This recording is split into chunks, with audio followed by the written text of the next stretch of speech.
धन्यवाद। जय राम। બોલો રામચંદ્ર ભગવાન આજના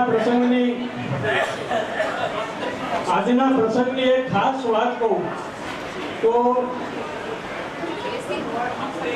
10 વાગ્યાથી બાપુ સંતવાણી ચાલુ છે। બાપુ 10 વાગ્યાથી રવિરામ બાપુ એમની વાણી સંભળાવી રહ્યા છે। એટલો મોટા કલાકાર છે અને ખૂબ જ સારું સાદિંદા વૃંદ છે એટલે સંતવાણીમાં મજા તો આવે જ, પણ આજે મને કંઈક એવું વિશેષ લાગ્યું કે જે 7 સુરો છે સંગીતના, એમાં આજે 4 ચેતનાઓ જે બિરાજમાન છે એમનો પણ એમાં આશીર્વચન રહ્યા છે। એ સુરોમાં એ ચેતના ભળી ગઈ છે એટલે નહીંતર બપોરના 2 વાગે સંતવાણીમાં આવો આનંદ તો આવે જ નહીં। આપણે કેવો બહાર ગરમી છે, તડકો છે, અને એવા પ્રસંગમાં 10 વાગ્યાથી 2 વાગ્યા સુધી સંતવાણી ખૂબ જ શાંતિપૂર્વક અને ભક્તિભાવપૂર્વક થઈ।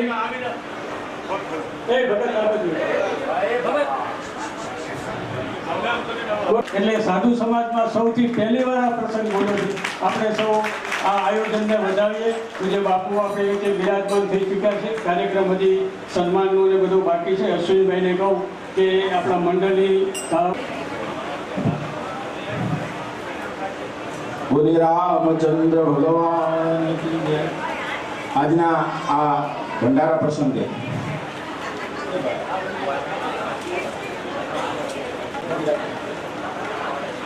આપણા કાલાવડ મંડળના પરંપરા પ્રમાણે આપણે સર્વપ્રથમ મંડળના જે છડી છે એનું આપણે પૂજન કરીએ છીએ। ભરતેન્દ્ર જંબુદીપ આર્યાવર્ત પ્રકાશ ચક્રવર્તી અવતાર શાલિમાન શાહ સંબંધ આજના દિવસે પરિવાર વતી અત્રે ભગવાન સંત મહંત સાધુ પૂજનમ અહમ કરિષ્યામિ।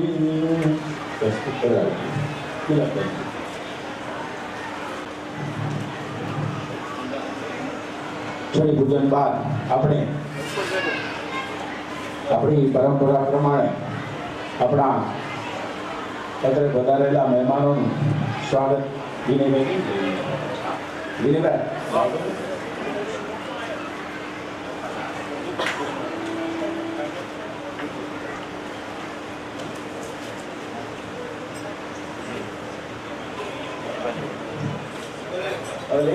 દિલીપભાઈ, લઈ જાઓ બધું ક્યાંથી લઈ જાઓ, તમે લઈ આવો ચાલો।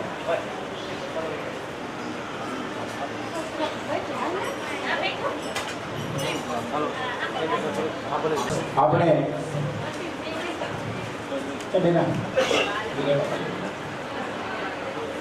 છડી પૂજનમાં આપણું બધું બાપુ બરાબર, છડી પૂજનમાં આપણું બધું પૂજન હવે અમે મોર મળી ગઈ બાપુને એટલે આપણે સર્વપ્રથમ આપણી વચ્ચે ઉપસ્થિત પૂજ્ય બાપુના સન્માન માટે પરિવારમાંથી હું ભાઈ શૈલેષભાઈ, કુલદીપભાઈ, વસંતભાઈ, વિનયભાઈ, રઘુવીર અને જ્ઞાની દીપક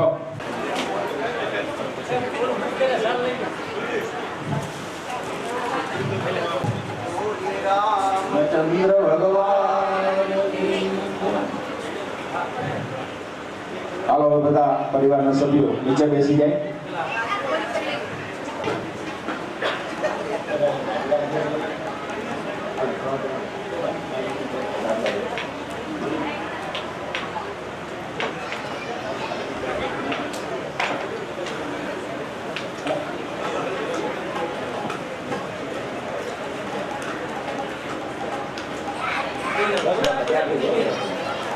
સીતારામ બોલીએ.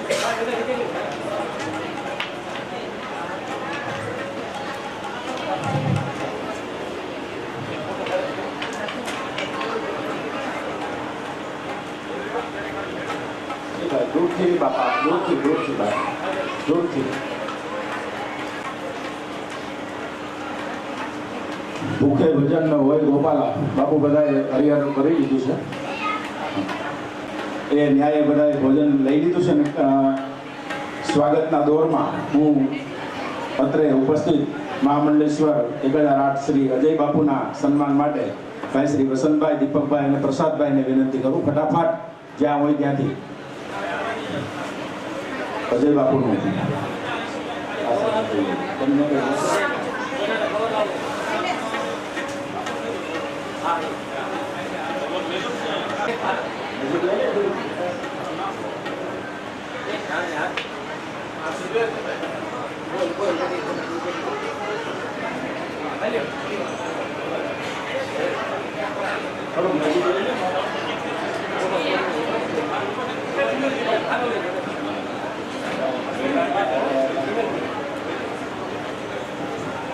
ત્યારબાદ હું આપણી વચ્ચે ઉપસ્થિત થઈ રહ્યા એવા પૂજ્યપાદ ભક્તિરામ બાપુ માનવ મંદિર આજે સુંદર મજાના પ્રકલ્પો પૂજ્ય બાપુના હસ્તે જેનું શિલાન્યાસથી કન્યા છાત્રાલય અને ઉદ્ઘાટનથી એ કુમાર છાત્રાલય આવા સુંદર મજાનું આયોજન કરતા અને સેવાના ભેગદારી એવા પૂજ્ય ભક્તિરામ બાપુ માનવ મંદિર તેમના સન્માન માટે હું વિનંતી કરું પરિવારના ભાઈઓમાં દિલીપભાઈ, વિનયભાઈ અને ધ્યાની.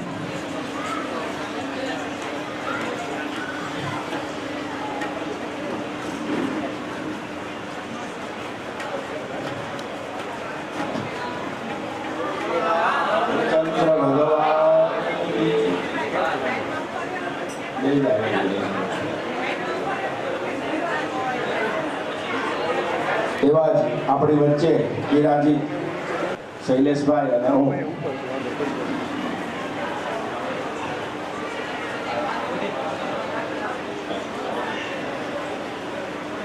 લાલજી મહારાજ પ્રેરણાદામ મોહન બાપુના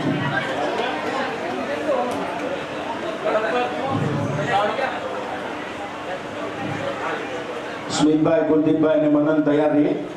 દેસાણી લક્ષ્મીદાસ ગણિમાન બાપુની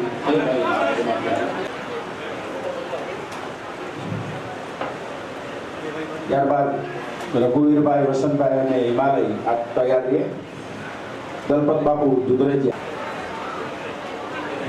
ત્યારબાદ દિલીપભાઈ, વસંતભાઈ અને મનનભાઈ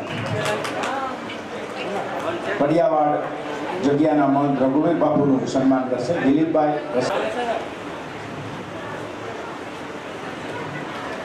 ત્યાર પછી હિરેનભાઈ અને કુલદીપભાઈ. ભાઈ આવી ગયા, સ્મિત આવી ગયા. એ ભરતદાસ બાપુ દેસાણી વીરનગર મંડળના એમનું સન્માન કરશે. નથી તો વનમાળીદાસ બાપુ આપણે નથુરામ બાપુ જગ્યા એમનું ત્યાં કરી નાખો ભાઈ, ત્યાં જઈને કરી નાખો. ત્યારે બાપુ ભરત બાપુ ત્યાં વનમાળીદાસ બાપુના સ્વાગત માટે દીપકભાઈ, ઓમભાઈ અને જ્ઞાની. વનમાળીદાસ બાપુ શૈલ ખંભાળિયા મંડળના મહંત છે. નથુરામ બાપુ જગ્યાના મહંત છે. ત્યારબાદ લાલદાસજી બાપુ ગોંડલિયા, રાજકોટ મંડળ. રાજકોટ મંડળ કેવાય લાલદાસ બાપુ. તેમાં કુલદીપભાઈ અને સ્મિતભાઈ બે જઈને કરી આવો બાપુની સામે. ગમે હાજર હોય કરતી. ડૉક્ટર નટવરલાલ હરિયાણી, રાજકોટ. ડૉક્ટર હા, એનું સન્માન કરી નાખો ભાઈ કુલદીપભાઈ અને રઘુવીર. તમે બે ભાઈ કરી નાખો. નિલેશભાઈને વિનંતી કરું ઓમને કે કલ્યાણદાસ બાપુનું સન્માન કરે. એવી રીતે ત્રંબકપુર ગુરુગાદી શ્રી કિરીટ બાપુ, કુલદીપભાઈ અને મનનભાઈ. ત્રંબકપુર કિરીટ બાપુ.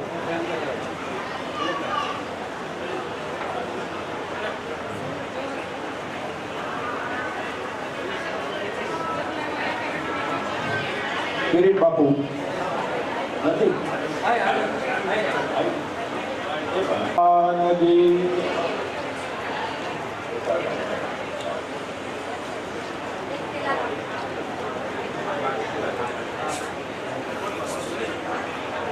કોટવાળ અને હરિદાસ બાપુ, રમણીકભાઈ અને નયનભાઈ.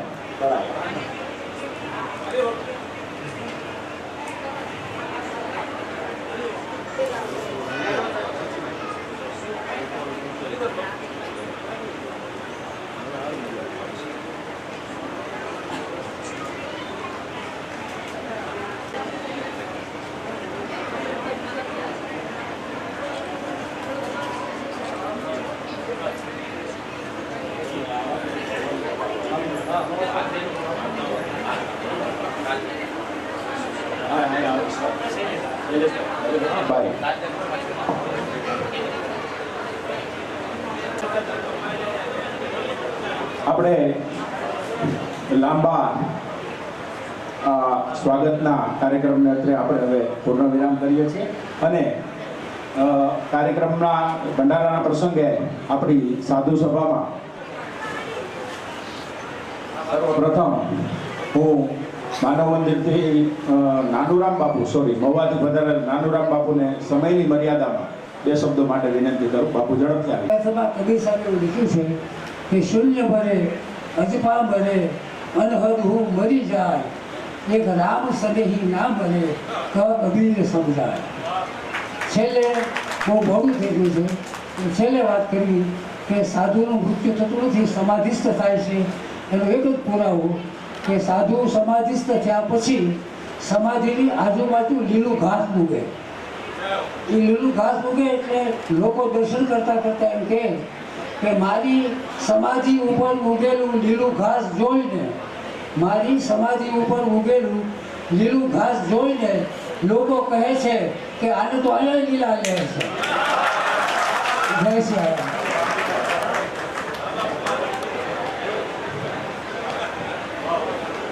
આમ તો નાનુરામ બાપુ શબ્દના ઉપાસક ખરા અને ટૂંકમાં પોતાની સુંદર મજાની વાત કરી ગયા.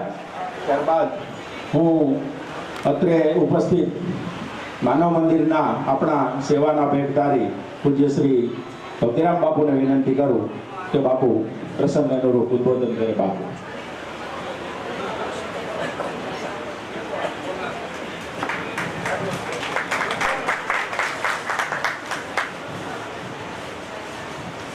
કસ્તોમાં સદગમયં તમસોમાં જ્યોતિર્ગમયં મૃત્યુર્મામૃતમ. બોલો સત્ય સનાતન ધર્મ કી. ભંડારામાં ઉપસ્થિત પૂજ્ય બાપુ, તમામ સંતો મહંતો, અહીંયા દરેકના હૃદયમાં સ્થિત અસ્તિત્વને પ્રણામ. બાપુએ કીધું સાધુ સમાધિસ્થ થાય અને એટલે જ આપણી પરંપરાઓ રહી માધ્યમને મહોત્સવમાં બદલાવવું. નાનું મરણ થાય કે મોટું, વાતે ગાતે લઈ જાય, સમાધિ આપીએ અને એને ઉત્સવમાં ફેરવીએ. શૂન્ય મરે અજંપા મરે અનહદ હું મર જાય, રામ સનેહી ના મળે કહત કબીર સમજાય. પણ મરને સે સબ જગ જરા મેરો મન આનંદ, કબ મારી હો કબ બેટી હો ગુરુડ પરમાનંદ. આપણા માટે પરમાનંદને મળવા કરતા બાપુને મળી જાય તો ઘણું છે. એને જે પામી શક્યા, પણ આપણે લૌકિક દ્રષ્ટિએ વિચાર કરીએ ને, સ્વાર્થ કરતા શ્રદ્ધાની નજરે જોવો, લોકો બહુ પામી ગયા ને આપણે રહી ગયા. એટલે વખાણ કરવા એવું કંઈ કહેતો નથી, પણ તમે બીજાને જોજો જેને જેને કૃપા આટી ગઈ ક્યાં પહોંચ્યા છે. અને આપણે તો સાધુ કૃપાને માનના હતા.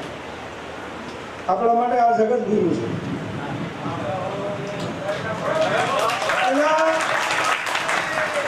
માર્ગીને ભેગા ખાવા નહોતા દેતા, ભેગા આ ઉજળા કર્યા છે.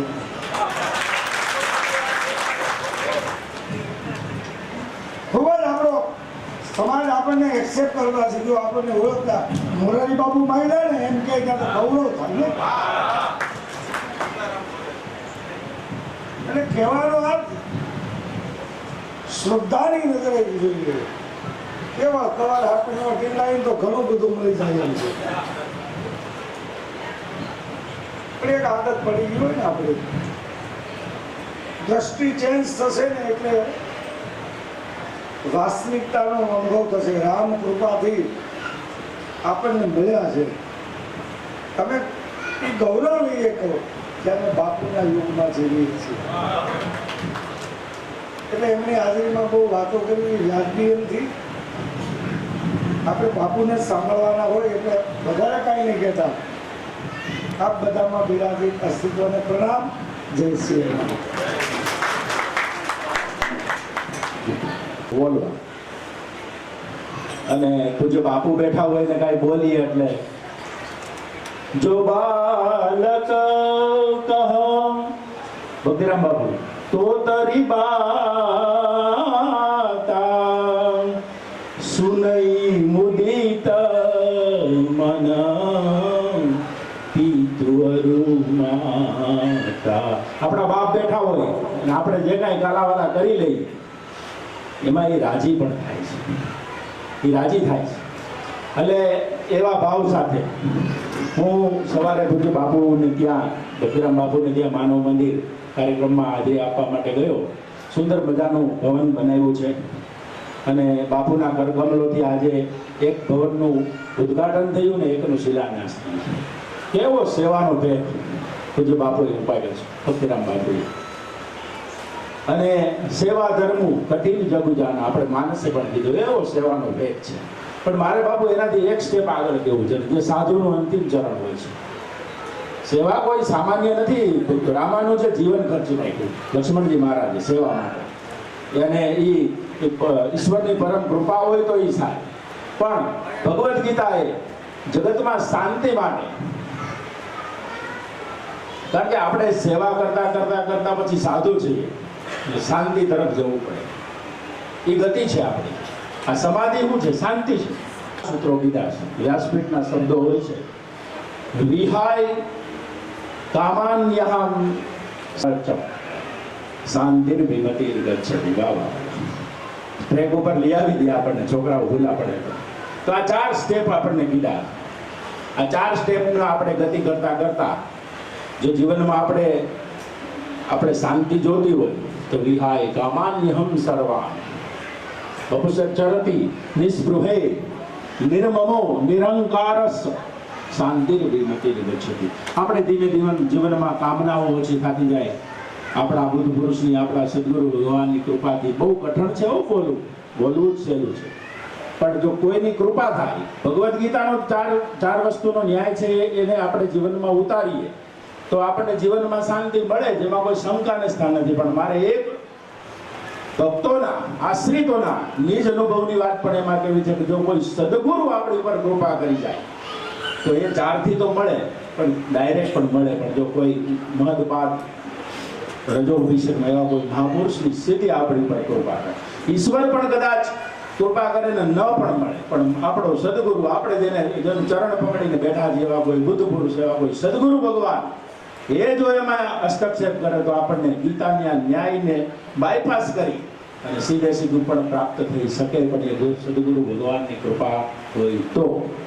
આવું મારું એક નાનકડી વાત મારે પૂજ્ય બાપુના ચરણમાં બેસીને કરવી હતી. હવે આપણે જેમને સાંભળવા છે એવા આપણા સૌના પ્રિય પૂજ્ય બાપુને વિનંતી કરું કે પ્રસંગને ઉચિત ઉદ્બોધન કરે. પૂજ્ય બાપુ.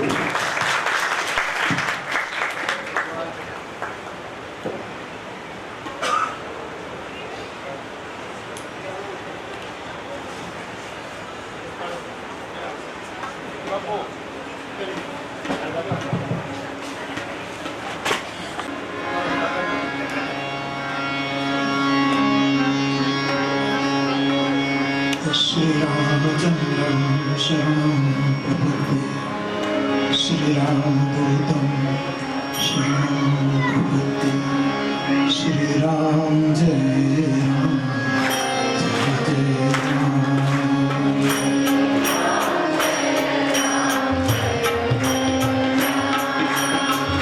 श्री राम जय जय राम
साथ साथ समाधिस्थ चेतनाओं જેમના સ્મરણમાં આ ભંડારાનું આયોજન અને એ નિમિત્તે યોજાયેલી આ સાધુ સભા કાલાવાડ મંડળના મહંત શ્રી પૂજ્ય બાપુ, તદુપરાંત વિવિધ મંડળના આપણા સમાજના સૌ પૂજ્ય મહંતશ્રીઓ, મારો આખો સમાજ, પૂજની વડીલો, માતાઓ, ભાઈઓ, બહેનો, હું આવ્યો ત્યારે અહીંયા સંતવાણી ચાલુ હતી. એ રવિરામ બાપુ, એમનું સંગતિ કરનાર સૌ, અને આ ભંડારામાં હું આવી શક્યો એનું મોટામાં મોટું શ્રેય અમારા ગુરુકુળના એક તોફાની છોકરાને જાય. એણે મને કહ્યું કે હું ગુરુકુળમાં ભણતો હતો અને બહુ તોફાની હતો, એવું એણે કહ્યું. પણ તોફાની શું કરી શકે એનું આ પ્રમાણ છે. બધા વડીલો મારી પાસે આવ્યા, એમણે કહ્યું કે બાપુ, જેટલી ચેતનાઓ અમારી સ્મૃતિમાં વિદાય થઈ છે એ બધાના સ્મરણમાં એક સાથે ભંડારો કરવો. અને હમણાં બાપુએ જેમ કહ્યું તેમ 7 સૂરની સાથે 7 ચેતનાઓને સરખાવી સંતવાણીનું સન્માન કર્યું. એટલે આ સમાધિઓને પ્રણામ કરીને, આપ સૌને પ્રણામ કરીને હું જાણું છું કે આપણી જે પરંપરા છે એમાં હંમેશા સાંજે સામૈયા હોય છે અને પછી સભા થતી હોય, પછી હરિહર, પછી સંતવાણીનો સાથ પડે, સવાર સુધી સંતવાણી ચાલે, પછી લાણા વેચાય. પરંતુ દેશકાળ પ્રમાણે, ખાસ કરીને મારા માટે, આપ હું જે સમય આપો છો એ સમય સ્વીકારીને મને જે સુવિધા કરી આપો છો એટલે હું મારા સમગ્ર સાધુ સમાજનો ઋણી છું. આ સાધુ સિવાય કોઈ ન કરી શકે એવો મારો અનુભવ છે. કારણ કે મેં ઘણા સમાજને, આખી દુનિયાને સમય આપું છું, પણ હું એનો સમય જો બદલું મારી પ્રતિકૂળતાને લીધે તો એને ખરાબ લાગતા વાર નથી લાગતા. તરત જ મોઢું બગડે, 2-3 જણાની સામે વિરોધમાં વાતો શરૂ કરી દે, અમારું બધું બગડી ગયું, અમારું આખું આટલું હતું, આટલા મહેમાનો આવ્યા હતા, મારા સિવાય કોઈ મહેમાન આવવાનું નહોતું. પણ આ સાધુ સમાજની ઉદારતા, સંગીતમાં જેમ સમ ઉપર આવવું પડે એમ સાધુનો સમ છે એની ઉદાર. કારણ કે ઉદારતાનો ગુણ આપણને સીધો રામમાંથી મળ્યો છે. મા બાપમાંથી આપણને સંસ્કાર મળે, સાધુતા મળે, આપણામાં ઘણું આવે આપણા સાધુ મા બાપ પાસેથી. પણ ઉદારતાનો ગુણ સાધુના સંતાનમાં ઉતરે છે, કેવળ ભગવાન રામમાંથી આવે, એ કોઈમાંથી નથી આવતું. કારણ કે તુલસીદાસજી કહે છે, ऐसो को उदार जगમાં, આ જગતમાં એવો કોણ ઉદાર છે, બીનું કારણ જો દ્રવે દિનન પર રામ સરિસ કો નહીં. તો એ ઉદારતા સાધુ સમાજમાં જે છે. સ્વામી રામતીર્થ એમ કહેતા કે હિમાલયમાં, ઉત્તરાખંડમાં, ટેહરી ગઢવાલના જંગલોમાં એક સાધુ, અને હવે શું છે બાપુ, બધા મારા સંતો બેઠા છે એટલે કે હવે એ સાધુ કોણ હતો બાપુ, એ બધા પોતાના તરફ ખેંચે છે. કોક કઈ અમારો સાધુ હતો, કોક કઈ અમારો સાધુ હતો, કોક કઈ અમારા માર્ગોનો સાધુ હતો. પણ હકીકતમાં જે ઇતિહાસ સિદ્ધ વાત છે એ આપણો સાધુ હતો. અને આપણે એટલા બધા ઉદાર છીએ કે આપણું કોઈ વાંચકી જાય, વાંચકી દેવા દે, એટલે તારો જાય છે તો સાધુ ને. પણ હું આધાર ઇતિહાસ સાથે કહીશ, સ્વામી રામતીર્થના ઇતિહાસ સાથે કહીશ, મારી જવાબદારી સાથે કહીશ, સાધુ સમાજમાં કહીશ કે એ આપણો સાધુ હતો.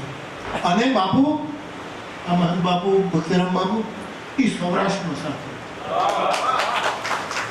હા, બાપુ, નાનું બાપુએ કીધું ને કે આને તો અહીંયા લીલા લે, એ સૌરાષ્ટ્રનો સાધુ હતો બાપુ. એનું ગામ હજી મળ્યું નથી. હું ગોતું છું બાપુ કે કયા ગામનું એ મહાપુરુષ હતું. એનું નામ 2-3 મને મળ્યા. એક કઈ દયારામ બાપુ નામ હતું. હા, આટલા વર્ષો પહેલાની વાત છે, 300-400 વર્ષ પહેલાની વાત. દયારામ બાપુ. હવે 300-400 વર્ષ પહેલા તો અમુક લોકો હતા જ ને.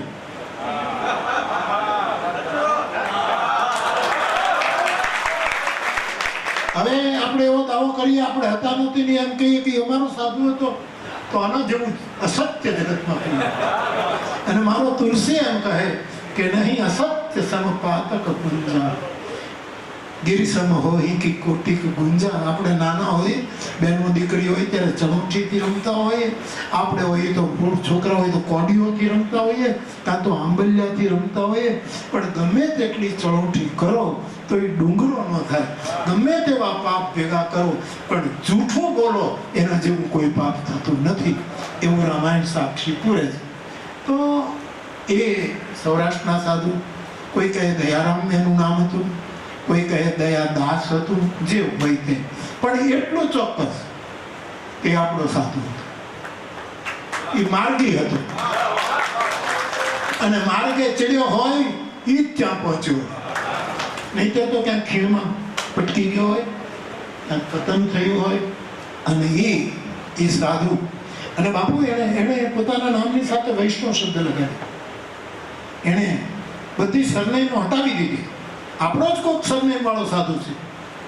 હવે આ હું બેઠો છું, 4x4ની જગ્યા છે, એવી એક મઠુલી કરી અને હિમાલયમાં એ ભજન કરે. અમુક લોકો સાધના કરે, જેમ બાપુના કાર્યક્રમમાં કોણે કીધું બાપુ કે સાધના કરી સાધક, સેવા કરી સેવક, એવું વક્તવ્ય મનસુખભાઈ પેલા બાપાએ, પાઘડીવાળા બાપાએ કીધું, એવું કહેતા. પણ સાધના સાધક કરે, યોગીઓ યોગ કરે, જ્ઞાનીઓ જ્ઞાનની 7 ભૂમિકાઓ ચડે, ભક્તો ભક્તિ કરે. પણ આપણા સાધુની સાથે કોઈ શબ્દ લાગુ પડતો હોય તો ભજન, સાધુ ભજન. અને બાપુ બેઠા છે, આપણા સંતવાણીના એક સમર્થ ગાય. જ્યારે જ્યારે મળવું સમય હોય ત્યારે એની પાસે એકાદું પદ ગવડાવતો. આ બધા જ આપણે સાધુ ભજન કરે. અને હમણાંથી કહું છું કે ભજન લખાય. કબીર સાહેબ લખ્યા, મીરાબાઈ લખ્યા, ભજન લખાય. લખાવવું જોઈએ તો જ વંચાય, લખાય નહીં તો વંચાય કેમ? આ પ્રેરણાધામ બાપુ જે હતા, અસુ બાપુ રોજ કેટલા પદ લખતા હતા, લાલ બાપુ કેટલા પદ લખતા હતા, ડેલી એક ભજન લખે. તો ભજન લખાય તો વંચાય. વંચાય પછી કોઈ કંઠસ્થ કરી અને એને સંતવાણી રૂપે રજૂ કરે. સંતવાણી રૂપે રજૂ થાય તો સંભળાય. સંભળાય તો કોકને નાભીની વાણી નાભી સુધી પહોંચે તો ભજન કાનથી પીવે, આંખથી જુએ અને જીવવાનું કોશિશ કરે. પરંતુ આપણા માર્ગી સમાજને, આપણા સાધુ સમાજને ભજન લખાય, વંચાય, ગવાય, પીવાય, સંભળાય, એની ચર્ચાઓ થાય, એની શિબિરો થાય, એના ઉપર સમારોહ, એ બધું જ વંદનીય છે. પણ આપણા માટે ભજન આ બધા કરતા એક આગળનું પદ. ભજન ખવાય. આપણે ખાલી ગાતા નથી, આ ગાય છે જે આપણા મહાપુરુષો, એ ગાવું તો પડે પણ એ ખાય છે. એ ગાવું એ તો એને જે ખાધું એનો ઓડકાર છે. આપણે સરખું જમ્યા હોય ને પછી ઓડકાર આવે અને ત્યારે આપણું મોઢું પોળો થાય. આ મહાપુરુષોના હોઠ હલે છે એ તો ભજન ખાઈ ગયા છે, એનો ઓડકાર છે. તો ભજન ખવાય. હવે ભજન ખવાય એ વાત કરું છું ત્યારે એનું પ્રમાણ શું? બાપુએ 4 વસ્તુ શાંતિની કહી, સશાંતિ અધિગચ્છતિ, ગીતાનો ન્યાય લઈને. તો પ્રમાણ શું? પ્રમાણ એ છે કે નિંબાર્કીય પરંપરામાં, જેમાં અમે હરિયાણી શાખા આપણે બધા જ આવીએ, જે હોય તે બરાબર, આપણે બધા એમાં જ્યારે ધામ ક્ષેત્ર પૂછવામાં આવે કે ભાઈ તમારું ધામ કયું, કહેવું પડે મથુરા. તમારું ધામ વૃંદાવન, તમારી ધર્મશાળા મથુરા, તમારી કુળદેવી રૂકમિણી, તમારો મંત્ર ગોપાલ ગાયત્રી, તમારું ગોત્ર અચ્યુત ગોત્ર, તમારા ઈષ્ટદેવ રાધા કૃષ્ણ, આદિ આદિ એ બધું અમને બચપણમાં શીખવવામાં આવે. પણ એમાં જ્યારે આચાર્યો પૂછે કે તમારો ખોરાક શું, ત્યારે દાળ ભાત રોટલી આપણે કહી શકતા નથી, રોટલો ને દાળ કહી શકતા નથી. ત્યારે શાસ્ત્ર પ્રમાણે હરિનામ આહાર, અમારો આહાર એ ભગવાનનું નામ ભગવાનનું ભજન એ અમારો આહાર છે.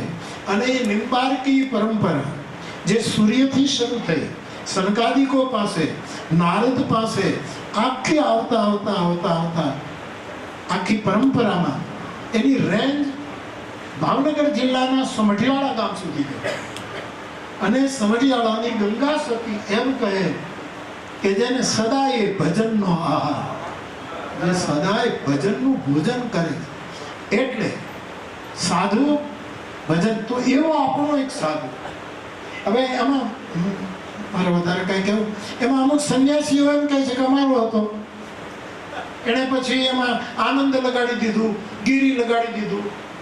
ઘણા એમ કહે છે કે અમારા ઉદાસીન સંપ્રદાય હતા, જે હતા એ કઈ વાંધો નથી, અમે ઉદાર છીએ અને રામે અમને આ ઉદારતા આપી છે, લઈ જાઓ. પણ તમારે એને યાદ તો કરવું પડે.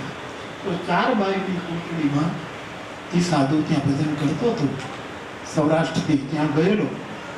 અને એક બાજુ વરસાદ પડે, ઠંડી પડે, અને એમાં એક વટે માર્ગ ત્યાં આવ્યું ને જવું ક્યાં, એટલે એને સાધુની કુટિયાનો દરવાજો ખખડાયો. અને પહેલા સાધુએ ખોલ્યું એટલે એને તો ઓહો, આમાં તો એક જ જણને સુવાની જગ્યા છે.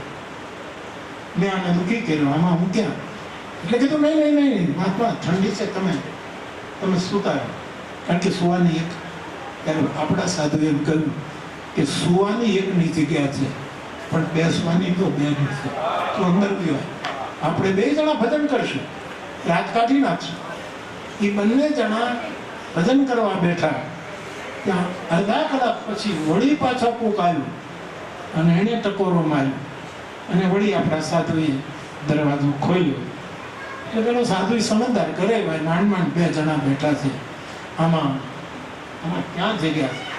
એટલે પેલો આપણો મૂળ સાધુ હતો ને કહ્યું કુવાની એકની જગ્યા છે, બેસવાની 2, પણ ઊભા રહેવાની તો 3ની જગ્યા છે. ઊભા પગલ ભેગા છે, આશા ભેરાને અમે આવ્યા કરીશું, 3 જણને ઊભા રહેવાની તો જગ્યા છે જ. 3 ઊભા થઈ ગયા. અને હજી અડધો કલાક થાય તે એક ચોથો માણસ આવ્યો, એને દરવાજો ખટખટાવ્યો, ખોલ્યો. એટલે થયું બહુ માફ કરજો ભાઈ સાહેબ, માંડ 3 જણા ઊભા. ત્યારે આપણો સાધુ કહ્યું હું તો 6 મહિનાથી અહીંયા રહું છું, ટેવાયો છું, હું બહાર નીકળી જાઉં, તમે 3 રાત કાઢો. આ આપણા સાધુ. અને એવા સાધુની પાછળ જ્યારે આપણા ભંડારો થાય છે અને મને આવવાની આપ સુવિધા કરી આપો છો, કે જે સમય આપું એ તમે સ્વીકારો છો, એ મારે, હું તમને રાજી કરવા માટે નથી કરતો. કારણ કે મારે મેં અનેક વખત બોલ્યો છું, આજ હૃદયથી મારા સાધુને મારે તમને મળવું હોય છે. તમે મને શું કામ ન મળવા? તમે મને મળવા આવો તો કદાચ ન મળી શકો, એવું બની શકે. લાખ પહેરે યહાં પ્યાર દિલ મેં પલે ભી તો ક્યાં કોક રોકી દે, મને ખબર ન હોય ત્યારે નહીં મળે બાપુને, એવું બધું ચાલતું જ હોય. પણ આપને મળવું હોય તો મુશ્કેલ, પણ મારે તમને મળવાનું, મારી માવડીઓ, મારી બહેનો, મારી દીકરીઓ, આ વૈષ્ણવ મારો સમાજ, એનું હું છોરું છું, તમારું બાળક છું. તમારા આશીર્વાદને લીધે આજે અમે આ આનંદ. હવે આ બાપુ મને ત્યાં એ બોલ્યા જગતગુરુ કહી દીધું, મારે જગતગુરુ નથી થવું, પણ બાપુનો એ હૃદય. તો આ જે આદર તમારા તરફથી મારા તરફનો જે ભાવ છે, એ એનાથી મોટું શું હોય? એટલે મારે ખરેખર તમને મળવું. એટલે લગભગ ભંડારા મંડપનું ના નથી પડે, પણ થોડીક વાર લાગે. અને આપણા સમાધિવાળા તો બહુ ધીરજ રાખતા હતા. એ તમે આંખો બંધ કરીને એની પાસે બેસો ને તો એ જ તમને કહે છે 6 મહિના ભલે ભણો ભંડારો થાય, બાપુને લઈ આવજો પછી કરજો, એવું કહે છે. કારણ કે બધા ધીરજ રાખતા હતા. ધીરજ ન રાખે સમાધિ પડી ન જાય, ધીરજ ન રાખે સમાધિ હલી ન જાય, પછી સમાધિઓ હલી નથી. અને બાપુએ કહ્યું ને કે સાધુનું મૃત્યુ નથી થતું, એ સમાધિસ્થ થાય છે.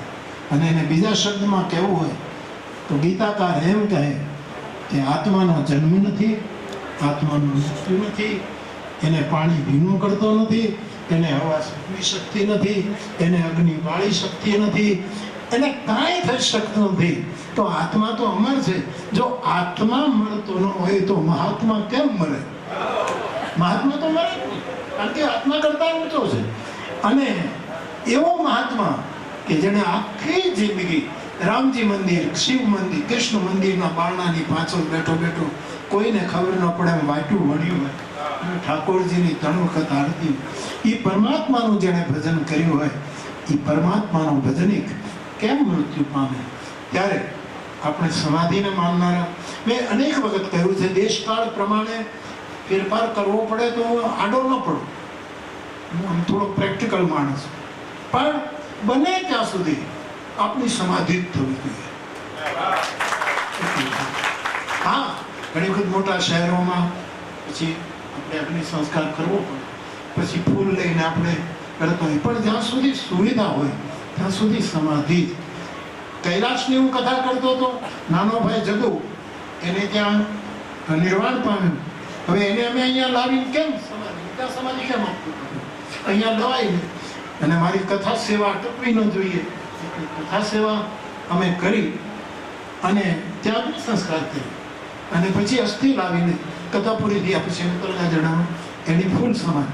એટલે સમાધિ એ બહુ જ મોટો પવિત્ર શબ્દ છે. જેને ભૂમિદાહ આપવામાં આવે છે એના માટે બીજા ઘણા શબ્દો છે જેને ભૂમિમાં પેલું કરવાના, બીજા સૌના માર્ગ પ્રમાણે, સૌની સાધના પદ્ધતિ પ્રમાણે એના માટે સમાધિ શબ્દ કેવલ કેવલ કેવલ અને એ સાધુને માટે જ આવ્યો છે. યોગીઓને જીવતા સમાધિ લે યોગીઓ, પછી ધ્યાન ને ધારણા બ્રહ્મરંધ્રમાં આત્માને લઈ જાય, ખબર નહીં કેમ લઈ જતા હશે, એને શું થતું, એ જીવતા સમાધિ લઈ લે એમ કહે.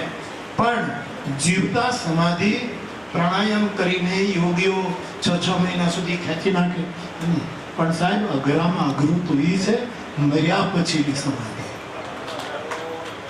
મૃત્યુ પામ્યા પછી તો કાંઈ છે જ નહીં, અને છતાં સમાધિ. જીવતા તો તમે નાભી કમળથી આમ કરો, નીંગળા ને પીનંગળા ને સુષુમ્ના ને એ જે આપણા ભજનોમાં બધું બહુ અઘરું છે, એમાં બહુ જાવું નહીં. પણ એ છે કે યમ નિયમ પ્રાણાયામ પ્રત્યાહાર, પછી ધારણા, ધ્યાન અને સમાધિ, આ અષ્ટાંગ યોગનું આખી વ્યવસ્થા. પણ મર્યા પછી પણ, અથવા તો જેની ચેતના પરમ ચેતનામાં ભળી ગઈ એવા સાધુને પણ આપણે સમાધિ જ કહીએ છીએ. એ સમાધિ જ છે. તો આવો ઉત્તમ શબ્દ એને આપણે આમ જ્યાં સુધી સચવાય, પ્રેક્ટિકલ રહેવું જોઈએ હું સમજુ છું, પણ જ્યાં સુધી સચવાય ત્યાં સુધી સાચવવું રહ્યું. એવા 7 સમાધિઓના સ્મરણમાં આજે આ ભંડારાનું આયોજન થયું. આપણે ત્યાં ઘણા મંડળો છે, બધા મંડળો પોતપોતાની રીતે બહુ જ છે, પણ કાલાવાડ મંડળ, આ બાજુના બીજા મંડળો, બાપુ મારે વ્યવસ્થિત વધારે છે, એમાં વ્યવસ્થિત વધારે, કારણ કે આમાં વધારે ભણેલા ગણેલા માણસો વધારે છે, એટલે થોડુંક વ્યવસ્થિત. મને હમણાં જ અહીં મર્જર હતો તે મારા નટુભાઈનો દીકરો આવ્યો, અહીંથી આવ્યો, મને કે બાપુ ખરે બપોરે જે સાધુ ભેગા થયા છે તમે જુઓ, તમારી રાહ જુએ છે. આ જે સાધુની ઉદારતા છે. છેલ્લે ભરજનમ ભવ બીજામ નામ, મર્જનમ સુખ સંપદામ, તર્જનમ યમદૂતાનામ, રામ રામેતિ ગર્જન. વિશ્વામિત્રજીએ રામરક્ષા સ્તોત્રમાં આ મંત્ર કહ્યો છે. આનો સીધો સાધો અર્થ એ થાય કે રામ નામ જે લે, રામ રામેતિ ગર્જન, ગર્જના કરે રામ નામ, જય જયકાર કરે, રામ ઉચ્ચારણ કરે, એ શું કરી શકે? ભરજનમ ભવ બીજા. સંસારના ભવ એટલે સંસાર, સંસારના જેટલા બીજ હોય, તુલસીદાસજી દોહાવલી રામાયણમાં એમ લખે કે જતા ભૂમિ સબ બીજમય નખત નિવાસ આકાશ, રામ નામ સબ ભરણ જગ જાનત તુલસીદાસ, આમ કહી તો આખી પૃથ્વી બીજમય છે. આ સંસારની જેટલા જગ્યા એ બીજ, એમાંનું એક બીજ જેને પરમ બીજ કહેવામાં આવે. વિનય પત્રિકામાં ગોસ્વામીજી કહે બીજ મંત્ર જપીએ સદા. એ પર્યાય છે રામ મંત્રનો. રામ મંત્ર જપીએ સદા, ગોપ્ય મંત્ર જપીએ સદા, પરમ મંત્ર જપીએ સદા. તો એ બીજ મંત્ર છે. એટલે ભગવાન રામના નામની જે ગર્જના કરે ગાવાથી, પોતાના સુરમાં, પોતાની સંગીત વિદ્યાથી જે ગાશે, ગર્જન કરશે, એ શું કરશે? વર્ધનમ બહુ બીજા. આ જગતમાં અનેક બીજ છે, એમાંનું એક બીજ જે રામ નામ છે. બીજ મંત્ર શબ્દ આપણે ત્યાં અનેક પરંપરામાં બહુ વખણાય છે કે બીજ મંત્ર એનો એક મહિમા છે. તો રામ નામનું જે સાધુ સ્મરણ કરે એ આખા જગતમાં કરતો એકલો, પણ આખા જગતમાં રામ મંત્રનો પ્રચાર, ભજનો ભરપૂર ભરી દે. રામ નામથી આખું જગતને એ વ્યાપ્ત કરે. ભર્જનમ ભવબીજાનામ તર્જનમ યમદૂતાનામ મર્જનમ ભવબીજાનામ મર્જનમ સુખ સંપદા. વિશ્વામિત્રજી કહે કે રામ નામની ગર્જના જે સાધુ કરશે એ મર્જનમ સુખ સંપદા, પોતાના પરિવારમાં, પોતાના ગામમાં, પોતાના રાજ્યમાં, પોતાના દેશમાં અને દુનિયામાં સુખ સંપદા કીધું છે. અને એ સુખ કયું? આત્મ સુખ, સ્વાંત સુખ, નિજ સુખ, જે ગોસ્વામીજી શબ્દોનો પ્રયોગ કરે એ સુખ. અને સંપદા એટલે ગીતાની દેવી સંપદા, એનાથી જગતને આખું ભરી દે છે. ભર્જનમ ભવબીજાનામ મર્જનમ સુખ સંપદામ તર્જનમ યમદૂતામ. રામ નામનું ગર્જન કરતો સાધુ એ સમાજને યમરાજના દૂતનો જે ભય લાગે એના ભયથી તર્જનમ યમદૂતાનામ, એને પાછા વાળી દે, એને આવવા ન દે. એવું રામ નામનું ગર્જન કરવાનું જે સાધુના મુખેથી ઉચ્ચાર થાય છે, એટલો બધો મોટો મહિમા રામ ભજનનો છે. એટલે આપણે ગાઈએ, સાંભળીએ, લખીએ બધું જ બરાબર, પણ આપણે ભજન ખાવાનું છે, ભજન પીવાનું છે, જેના દ્વારા આખા જગતનું કલ્યાણ થાય, આખા જગતનો ઉદ્ધાર થાય. એવા સાધુ સમાજના આ ભંડારામાં હું આવ્યો. હું ખરેખર કહું, તમે મને સમજી શકશો, ન સમજો તો દુનિયા બીજી નથી સમજતી, પણ મારો સાધુ સમાજ તો મને ઓળખે એટલું પર્યાપ્ત છે. હું ખરેખર રાજી છું. કારણ આ દીકરીઓ, આ બહેનો, આ માતાઓ, આ માવતરોને જોઉં, મને એમ થાય કે એ ક્યાંક કથામાં આવ્યા હોય તો માંડ મને મળી શકે, અથવા તો ચીઠી. આ મારા માટે અવસર છે કે હું આપને નજીકથી મળી શકું છું, એટલા માટે હું આવું છું. આ છોકરાને રાજી કરવા તો આવ્યો જ. અને ગુરુકુળનો તોફાની છોકરો એ કેટલો સગવડ વાળો થઈ ગયો છે. મેં એને પૂછ્યું કાંઈ ઘટે બટે છે, કાંઈ બધું થઈ ગયું? તો બાપુ કાંઈ ઘટતું નથી, બધી વ્યવસ્થા છે. હું અત્યારે બેંકમાં છું, બેંકનું એક મોટું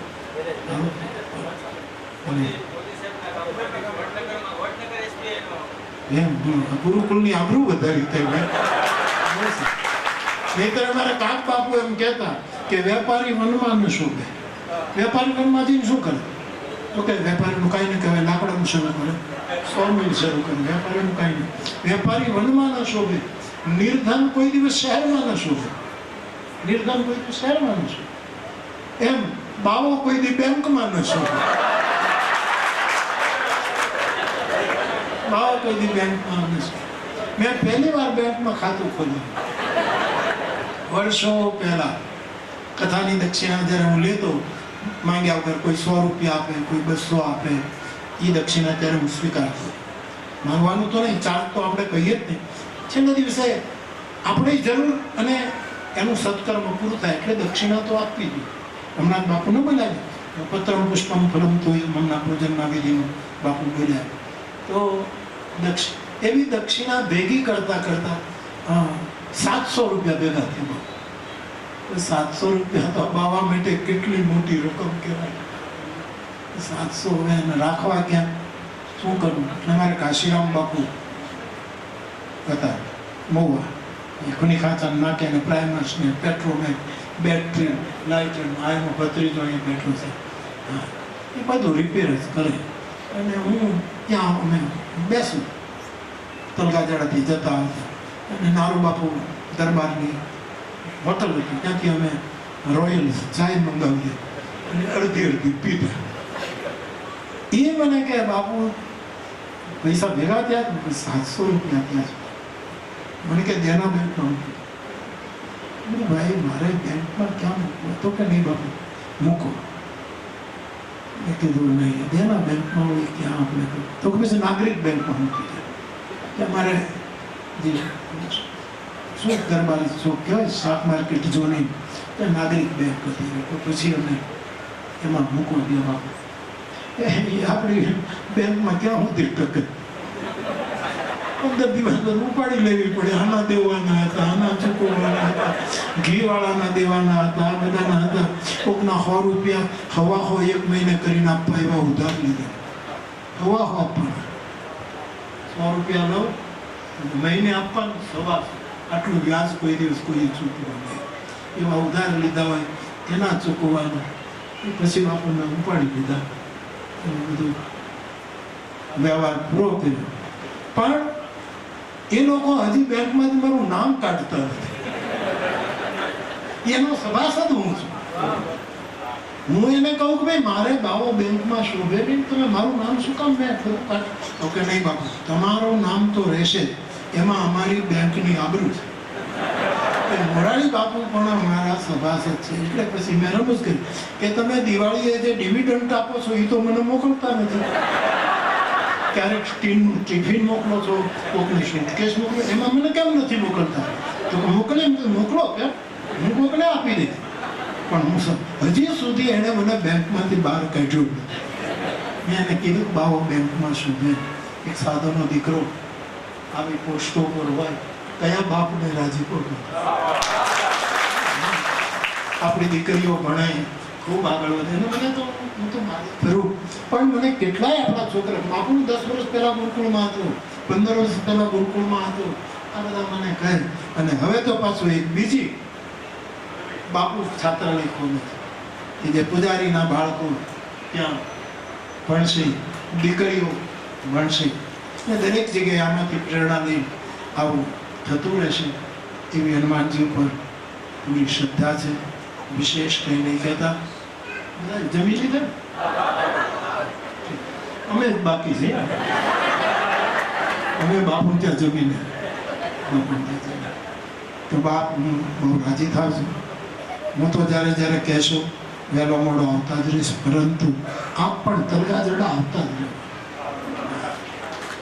તમને શબ્દ સારો નહીં લાગે પણ મને હૃદયથી બોલો, મને સાધુના દર્શન કરવાની હોશ. મારા સાધુને હું જોઉં, એના હું દર્શન, કારણ કે મને ખબર છે મુખ દેખત પાતક હરે. સાધુનું મુખ જોવાથી આપણા પાપ થઈ જાય. આપણે કહીએ તો સાચું ન પડે. તુલસી કા મુખ દેખત પાતક હરે. અને જો આપણા ખભા ઉપર હાથ મૂકે તો પર સત્કર્મ બિરાય. હાથ મૂકે એનો સ્પર્શ થાય તો જન્મ જન્મના સંચિત પ્રારબ્ધ અને ક્રિયમાણ ત્રણેય પ્રકારના કર્મો બળીને ભસ્મ થઈ જાય. મુખ દેખત પાતક હરે પર સત્કર્મ બિના. અને વચન સુનત મન મોહ. એ આપણને કે આવો બાપા આવો, કેમ છો કેમ છો કેમ છે બધા, એટલું વચન બોલે તો આપણો મોહ દૂર ભાગે. એ પૂર્વ જાગ ભાગ મિલાય. એ તો કોઈ જન્મ જન્મના ભાગ્ય મળે તો જ આપણને પ્રાપ્ત. એવો મારો સાધુ સમાજ, કોઈ બીજું કહેવું નથી. આ બાપુને ત્યાં હું પ્રવચન કરતો હતો મેં જોયું કે પત્રકારોની જે બેસવાની સીટો હતી ત્યાં બધા સાધુઓ જ બેઠા. પત્રકારો માટે ખાસ સીટો રાખવી પડે. ઉપર લખ્યું પત્રકારો માટેની આ સીટ. મને એમ લાગ્યું કે આ પત્રકારોની સીટ ઉપર સાધુઓ કેમ એના? પણ સાધુ પત્રકાર. એને રામનો સંદેશ અહીંથી અહીં પહોંચાડ્યો. એમને રામાયણના આદેશો એક દેશમાંથી બીજા દેશમાં પહોંચાડ્યા. એને ઉપનિષદોનો ઉપનિષદ લોકોના હૃદય સુધી. એટલે સાધુ સાચો પત્રકાર છે. અને એવો એક સાધુ અમારી નિંબાર્કી પરંપરાનો આચાર્ય નારદજી જેવો કોઈ પત્રકાર નથી. ત્રણેય ભુવનો આ માણસ પરિવ્રાજક એવો સાધુ. એટલે મને કહ્યું કે આ પત્રકારોની જગ્યાએ આ વખતે યોગ્ય સમાજ બેઠો છે કે જે પીળું પત્રકારત્વ નથી, લીલું પત્રકારત્વ છે, જે હર્યું ભર્યું પત્રકારત્વ છે. આપણી ફરજ છે કે રામનો સંદેશ, ગીતાનો ઉપદેશ અને ઉપનિષદોએ જે આદેશો આપ્યો એ આપણે, અને તેથી મારી યુવાન પેઢી, મારા સમાજની રોજ રામાયણનો થોડોક પાઠ કરે, એક દોહો, બે ચોપાઈ, રોજ ગીતાનો એકાદો શ્લોકનો પાઠ કરે. અને એ કાંઈ ન થાય તો કમસે કમ સવાર બપોર સાંજ કે એકાદ બે વખત હનુમાન ચાલીસાનો પાઠ કરે. આ આપણા માટે બહુ જ મોટું ભાથું છે. વિશેષ કંઈ નહીં કહેતા. ફરી એક વખત સાતેય સમાધિઓને મારા પ્રણામ કરી, આપ સૌને મારા પ્રણામ કરીને આપ સૌએ ખૂબ મને પ્રસન્નતા આપી, એનો આનંદ વ્યક્ત કરીને જીવતા મરો સાધુ ભજન કરો, જીવતા મરો. આપ બોલાય છે જીવતા મરો, સાધુ એ તો જીવતા મરો. અને તેથી એની સમાધિ છે. અને મેં હમણાં જ બાપુને ત્યાં કીધું કે મરવું કોને પડે. મહાભારતનો પ્રસંગ મેં કહ્યું કે જ્યારે જ્યારે મહાભારતમાં મુશ્કેલીઓ આવી ત્યારે વ્યાસ ભગવાન પ્રગટ થયા છે સમસ્યાનું સમાધાન. અને વ્યાસ 24 અવતારમાંનો એક અવતાર છે. 10 અવતારમાં વ્યાસ નથી આવતા, પણ 24 અવતારમાં ભગવાન વ્યાસ એક અવતાર છે. એ મહાભારત આપ જો વાંચો, આખું જે મૂળ મહાભારત ગીતા પછી 7 ખંડમાં બહાર પાડ્યું છે. પુના ઇન્સ્ટિટ્યૂટ એને પ્રમાણિત કર્યું છે. વડોદરામાં પણ એને પ્રમાણિત કરવામાં આવ્યું. એટલે કે પ્રમાણિત પાઠ અત્યારે ગણાય છે. એમાં મહાભારત અનેક પ્રસંગોથી ભરપૂર. એમાં જ્યારે જ્યારે વિષમ પરિસ્થિતિ આવે ત્યારે વ્યાસ પ્રગટ થયા છે અને વ્યાસે ઉકેલ આપ્યો છે. દ્રૌપદી ભગવાન કૃષ્ણને ધૃતરાષ્ટ્રના ધર્મપત્ની ગાંધારીએ શ્રાપ આપવાનું શરૂ કર્યું. 18 અક્ષયહિણી ખતમ થઈ ગઈ. પાંડવોના એ 5, આ બાજુના 2-3, એવા 10 ની અંદર આટલા જીવ્યા. બાકી આખું પૂરું પાંડુકુળ ખલાસ થઈ ગયું. એનું મહાભારત સાક્ષી છે. અને જેનું આખું કુળ આવી રીતે ખલાસ થયું હોય, એમાં પોતાના 100 દીકરા આવી રીતે મર્યા હોય, એની માને વેદના થાય, આપણે સમજી શકીએ.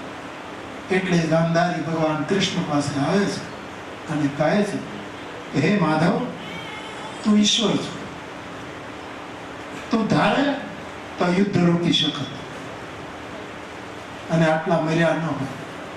પરંતુ આક્ષેપ જ છે સીધો કે કદાચ તમે ઈચ્છતા હતા કે આ થાય ને આ બધા મરે, એવો આક્ષેપ.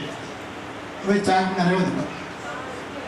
તો આવી શંકા ધૃતરાષ્ટ્ર ગાંધારીને પણ થઈ અને દ્રૌપદીને પણ થઈ. જ્યારે 5 પુત્રોને મારી નાખ્યા અશ્વત્થામા, ત્યારે દ્રૌપદીને પણ થઈ. આમાં કૃષ્ણની તો ઈચ્છા નહીં હોય. અને જ્યારે આવો આક્ષેપ થાય પરમ તત્વ ઉપર, ત્યારે પરમ તત્વ જવાબ ના આપે, નીચું જોઈ જાય, એ ઘૂંટડો ગળી જાય. અને જ્યારે કહ્યું કે અમારી હાજરીમાં આટલા મર્યા, ગોવિંદ તારી હાજરીમાં આખો યદુકુળનો નાશ થશે અને એ જોવાનો વખત તમારા. અને એ સ્વીકાર્યું.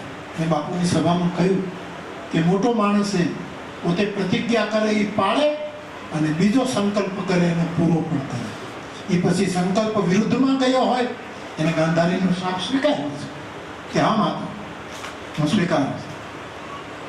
એ વખતે વ્યાસ પ્રગટ થયા અને વ્યાસ ભગવાને ગાંધારીને કહ્યું કે માતૃશ્ચરણ આપ બોલી લીધા હો તો હવે હું બોલું.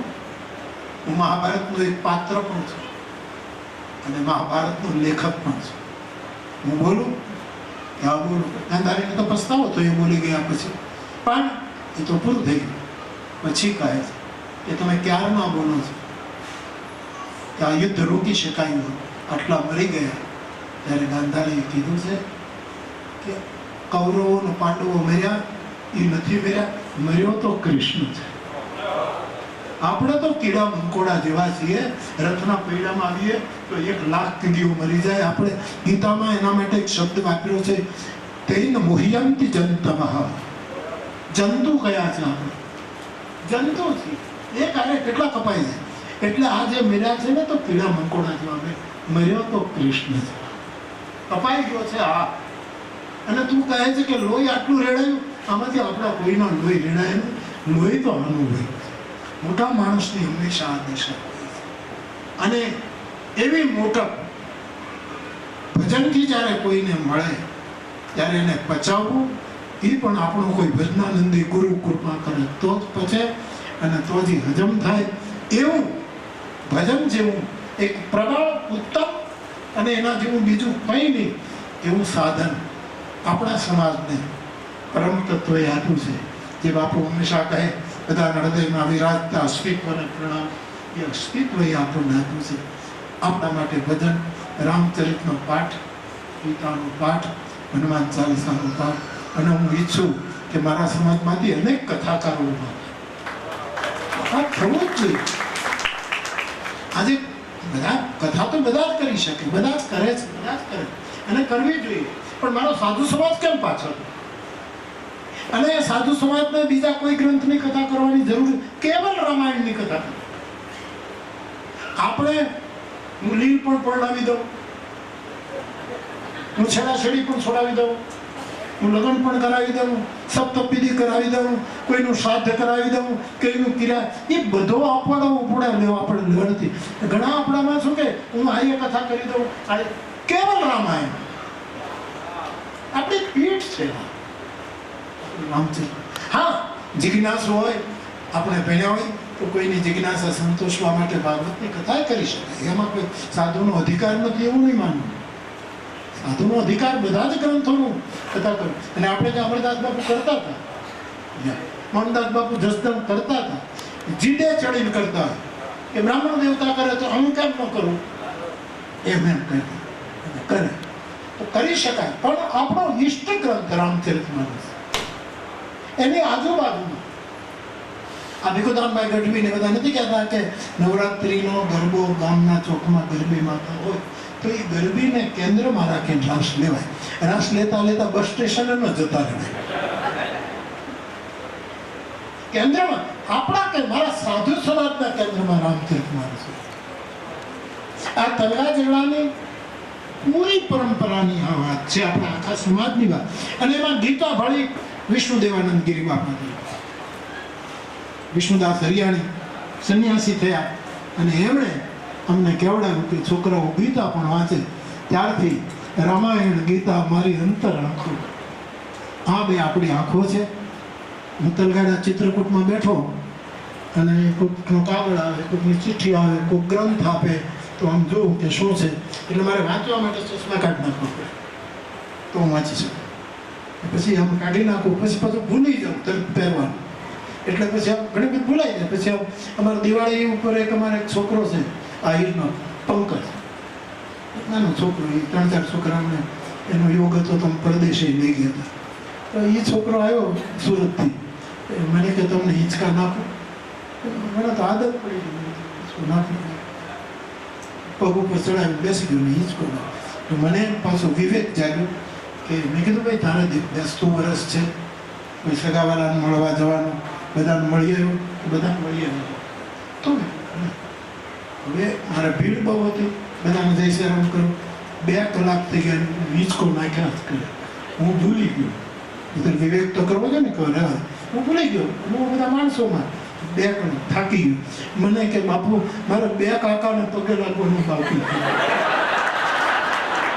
મેં કીધું આ સુરત જઈને તું હોશિયાર થઈ ગયો થોડો, જેટલો તારા કાકાને પકડી જવું છે. એનું ઘણી બધું ભૂલાઈ જાય યાર. હું પુસ્તક વાંચું, કાગળ વાંચું તો ચશ્મા મારા ઉતાર ના જાઉં, પછી પહેરવાનું ભૂલી જાઉં બાપુ. પછી આ હનુમાનજીને જાઉં તો મને ઝાંખા દેખાય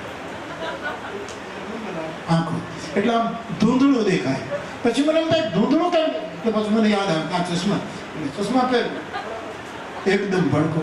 આના ઉપરથી મેં બોધ લીધો કે જ્યાં સુધી આપણે સાધુ પણ આમાં ચશ્મા નથી પહેરતા ને ત્યાં સુધી બધું ધૂંધળું ત્યાં સુધી આપણો ઈશ્વર પણ ધૂંધળો દેખાય છે, આપણો ગુરુ પણ ધૂંધળો દેખાય, આપણો બુદ્ધ પુરુષ ધૂંધળો દેખાય, આપણા બધા જ દેવતાઓ પણ આપણા કોઈ બુદ્ધ પુરુષના ચશ્મા પાછા ચડાવીએ એટલે મૂળ રૂપમાં એઝ ઇટ ઇઝ એના આપણને દર્શન થતા હોય.